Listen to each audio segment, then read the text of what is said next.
तो देखो, तो सबसे पहले हम खाली इतना देखेंगे। ठीक, समय कम बचा है, आयो सुन में 1 महीना बीच में है बोर्ड परीक्षा के। तो इसके बहुत सारे नियम हैं, बहुत ज़्यादा नियम हैं। ठीक, अगर सही से पढ़ो कम से कम 1.5 से 2 महीना कम से कम लगेगा इनको समझने में। आयो सुन में तब इनको कतई एकदम बेसिक से, परंतु हम सीखेंगे केवल बनाना सीख जाएं, क्योंकि हमारा बोर्ड में बन जाए, छूटे ना। आयो सुन में, तो इसमें जैसे देखा है, हमें सबसे पहले इसका प्रारूप मालूम होना चाहिए। शिवा, यस, कायदे देखो, ठीक है। इस तरीके से बना होता है, यहाँ पर एक पार्ट होता है, एक पार्ट यहाँ पर, ये कॉमा, ये इन्वर्टेड हो गया, समझ गए। यहाँ अगर क्वेश्चन वाला होगा तो क्वेश्चन मार्क लगा होगा, इंट्रोगेटिव अगर होगा। अगर इंट्रोगेटिव नहीं है, असर्टिव है या निगेटिव है, अफर्मेटिव है, ठीक है, तो फुल स्टॉप होगा। क्लियर। पहले समझेंगे हमारे सेंटेंस कितने प्रकार के हो सकते हैं। तो हमारे सेंटेंस हो जाएंगे, असर्टिव होता है, असर्टिव हो जाएगा, असर्टिव में तुमको अफर्मेटिव और निगेटिव दोनों मिलेंगे। दूसरा हो जाएगा इंट्रोगेटिव, क्वेश्चन वाले, ठीक। तीसरा हमको मिलेगा इम्परेटिव, इम्परेटिव मिलेगा। और चौथा क्या मिलेगा हमको, एक्सक्लेमेटरी, एक्सक्लामेटरी, एक्सक्लामेटोरी, एक्सक्लामेटरी। आए बात समझ। तो ये 4 प्रकार के हमारे सेंटेंस मिलेंगे। तो अफर्मेटिव नेगेटिव एक तरीके से बनते हैं, ठीक है। इंट्रोगेटिव 2 टाइप्स होते हैं, एक यस या नो फर्स्ट टाइप, एक सेकंड टाइप। तो सेकंड टाइप और एक फर्स्ट टाइप। फर्स्ट टाइप वाले को बोलते हैं यस या नो वाले, और इनको WH टाइप, ठीक। इम्परेटिव कैसे पहचानेंगे, जिसमें सब्जेक्ट ना हो, जिसमें आदेश हो, रिक्वेस्ट हो, निवेदन हो, सुझाव हो। तो इस तरीके से अगर शब्दों का बोध हो रहा है तो समझ जाएंगे वो क्या है, इम्परेटिव है। एक्सक्लामेटरी विस्मय बोधक, ऐसे शब्द, ऐसी लाइन जिनको सुनकर, समझकर या अनुभव सुनकर, समझकर या देखकर जो मन में भय, आश्चर्य, हर्ष है नहीं, दुख है नहीं, तो इस भ्रम, इस प्रकार के अगर भावनाएं आती हैं या इस प्रकार की भावनाएं आती है, तो इस प्रकार वाले सेंटेंस को क्या कहेंगे हम, एक्सक्लामेटरी। जैसे कभी अगर हंसी की बात है, नमस्ते, आ जाओ। तो अगर कोई दुख की बात है तो करेंगे अरे ऐसा हो गया, तो अरे से हम पहचान जाते हैं, तुरंत एकदम रिएक्शन बदल जाता है, चेहरों का रिएक्शन तुरंत बदल जाएगा। किसी ने अगर कह दिया अरे, जो वहां पर बैठे होंगे वो एकदम शांत हो जाएंगे कि कुछ न कुछ अनहोनी वाली बात है।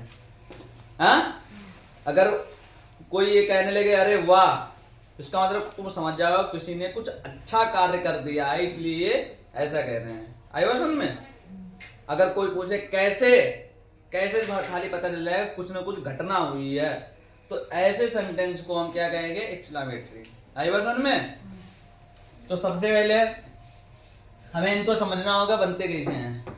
तो यहाँ पर जो एक पार्ट होता है, ये वाला पार्ट, ये वाला समझ गए, एक ये पार्ट, तो इस वाले पार्ट को क्या कहते हैं, रिपोर्टिंग वर्ब। तो इसको हम बोलेंगे रिपोर्टिंग वर्ब, जो कि हमें रिपोर्ट करता है कि सब्जेक्ट और ऑब्जेक्ट यहीं से हमको मिलेंगे। कौन बात बकता है, बकता मतलब कौन बात कह रहा है, और कौन श्रोता है, कौन बात सुन रहा है। क्लियर। Reporting speech. फिर यहाँ पर कौन होगा, स्पीच होगी, रिपोर्टेड स्पीच।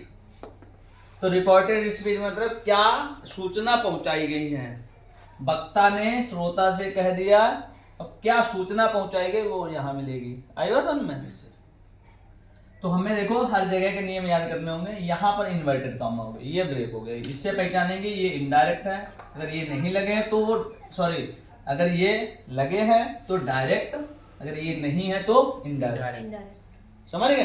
अगर डायरेक्ट दे रखा है हमको इनडायरेक्ट में कन्वर्ट करना है, और अगर इनडायरेक्ट दे रखा है, अगर क्या पूछ रहा है डायरेक्ट बना, तो इनको डायरेक्ट में कन्वर्ट करना है। क्लियर हो गया। तो याद रहेगा। अब यहाँ से समझो, यहाँ हमको 2 नियम याद करने हैं। कितने नियम, 2। कितने नियम, 2।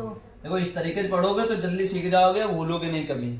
आइयो सुन, एक स्टोरी बनाकर, ठीक है।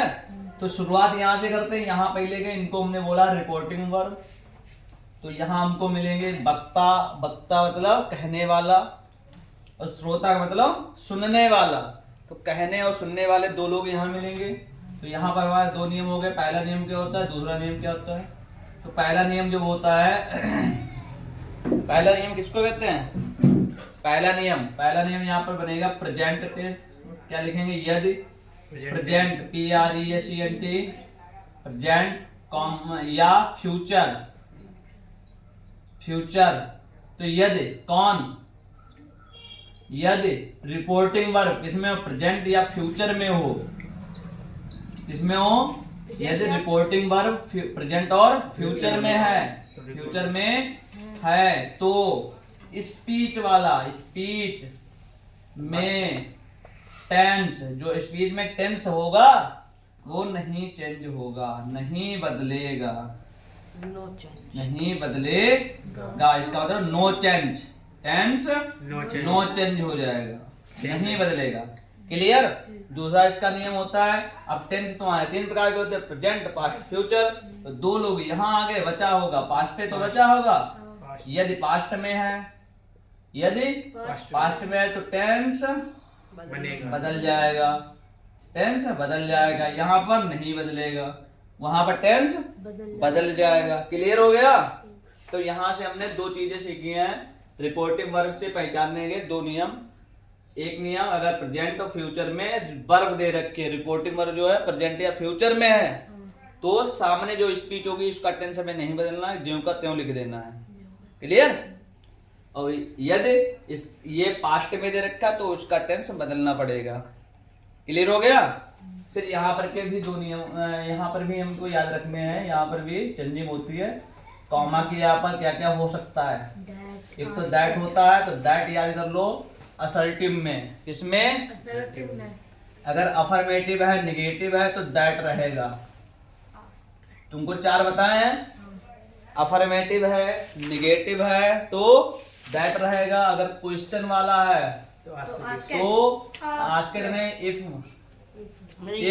क्या होता है, इफ या वेदर, इफ या वेदर। और WH वाला है तो उसका इम्परेटिव में टू हो जाएगा, है एक्सक्लेमेटरी, फिर दैट आ जाएगा। तो समझना हमको यहाँ पर भी ज्यादा फोकस करना है। कंजक्शन होता है तो दैट का, अफर्मेटिव है, निगेटिव है तो दैट, इंट्रोगेटिव है, यस या नो वाला होगा तो इफ का प्रयोग है वचन में। अब आ जाओ इधर हमारे टेंस हैं। क्या है, अगर अब जैसे यहाँ पर प्रेजेंट, पास्ट, फ्यूचर पास्ट में होगा, नमस्ते, अगर दे रखा है जैसे प्रेजेंट टेंस दे रखा है, यहाँ पर पहले टेंस का परिवर्तन समझेंगे। टेंस का परिवर्तन, टेंस परिवर्तन, tense change, tense change, tense change. तो कैसे, अब यहाँ टेंस बदल रहा है तो कैसे बदलेंगे, अगर present tense, present indefinite tense है, प्रेजेंट इंडेफिनिट टेंस है तो उसका चेंज किस में हो जाएगा, पास्ट इंडेफिनिट में। किस में हो जाएगा बेटा, पास्ट इंडेफिनिट में। तो प्रेजेंट इंडेफिनिट कैसे पहचानते हैं, अफर्मेटिव वाले होंगे तो इसमें यस या ईएस लगा होता है, और नेगेटिव वाले होते हैं तो उनमें डू, डज नॉट और डू नॉट लगा होगा। समझ गए। Yes, sir. उनका हम अगर यस या ईएस वाले हैं तो उनके हम सेकंड फॉर्म लगाते हैं, क्रिया के सेकंड फॉर्म। अगर डज नॉट और डू नॉट दे रखा तो उनको हम डिड नॉट कर देंगे। समझ गए। उसी तरीके से प्रेजेंट टेंस, अब प्रेजेंट कॉन्टिन्यूअस आ जाएगा, कॉन्टिन्यूअस। तो उसमें कैसे पहचानते हैं, is are am, is are am plus ING होती है इसमें, वर्ब प्लस आईएनजी। तो इसमें चेंज क्या हो जाएगा इसका, बाज बेयर, वर्ब प्लस आईएनजी। ज्यों का त्यों रखना है तुमको, आई बस ना। जो सहायक क्रिया है उसी तरीके से।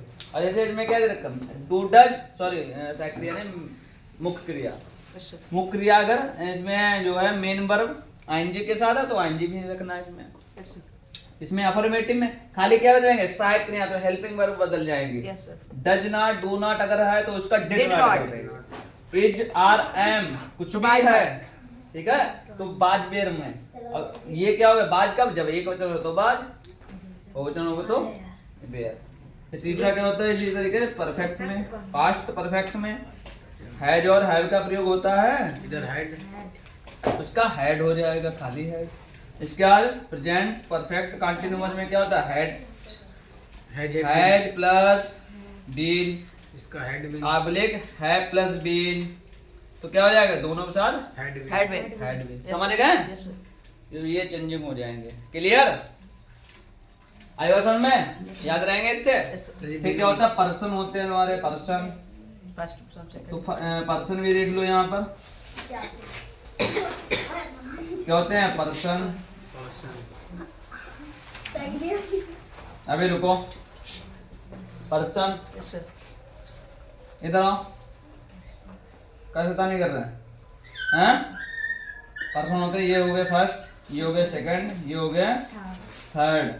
तो फर्स्ट में कौन कौन होते हैं, आई होता है, बी होता है और इनकी पूरी फैमिली। आई की फैमिली क्या है, मी होती है और माई। बी की फैमिली अस। क्या है, अस और अबार। अबार। हो गया। यू सेकंड में केवल यू योर और योर, इनकी पूरी फैमिली। अरे फैमिली तो रहेगी उनके साथ में। थर्ड में ही, सी सी, It, इट, them. दे, और जितने भी हैं इन सबको छोड़कर जो भी मिल जाए थर्ड में भेज दो। फर्स्ट वाले होते हैं यस, मतलब सब्जेक्ट के अनुसार चेंजिंग। सेकंड वाले ऑब्जेक्ट के अनुसार चेंजिंग। थर्ड वाले इनके लिए कोई जगह नहीं, इसलिए इनको कह दिया था तुम नहीं बदलोगे, क्योंकि तुम्हारे लिए कोई ऑप्शन ही नहीं है, जगह नहीं है। आई बात समझ में? Yes, sir. क्यों? क्योंकि फर्स्ट वाले यहाँ बैठे होते हैं, सेकंड वाले यहाँ बैठे होते हैं। थर्ड वाले फर्स्ट वाले यहाँ होते हैं, सेकंड वाले यहाँ होते हैं, थर्ड के लिए कोई जगह नहीं है। इसीलिए यहाँ पर जब फर्स्ट वाला होगा, जैसे आई दे रखा है, तो यहाँ पर जो होगा वो जाएगा। Yes, sir. ये बुलाता ना, किस वाले को बुलाना। अगर यहाँ पर यू दे रखा है तो इसने यू का मतलब है सेकंड वाला बुलाओ, तो यहाँ पर जो होगा भैया चलिए तुमको बुलाया है, ये चले जाएंगे। अब यहाँ पर दे रखा है, दे का मतलब तीसरा नंबर है ही नहीं, तो वो तीसरा नंबर हो सकता है पीछे लाइन में लगा हो, या हो सकता कभी लाइन लगी होती तो पर्चा लगा है, तीसरा नंबर खाना खाने चला गया हो, है ही नहीं तो आने दो फिर। समझ गए? खाली है. तो तीसरा नंबर है ही नहीं, फिर नो चेंज, नहीं बदलेगा, ज्यों कहते हो तुम ही बैठे रहो। फिर आयो सुन। Yes, sir. तो यहाँ से सिग्नल आता है, कौन बताएगा? अगर यहाँ पर फर्स्ट पर्सन है तो कहेगा फर्स्ट वाले भैया बुला दो, तो ये वहां से यहाँ से उठकर यहाँ आएंगे और ये इनकी छुट्टी इसके फर्स्ट पर्सन में जो बैठा होगा, जैसे आई होगा या बी होगा। आई बात समझ में? कर लोगे अब? Yes, sir. नोट कर लो।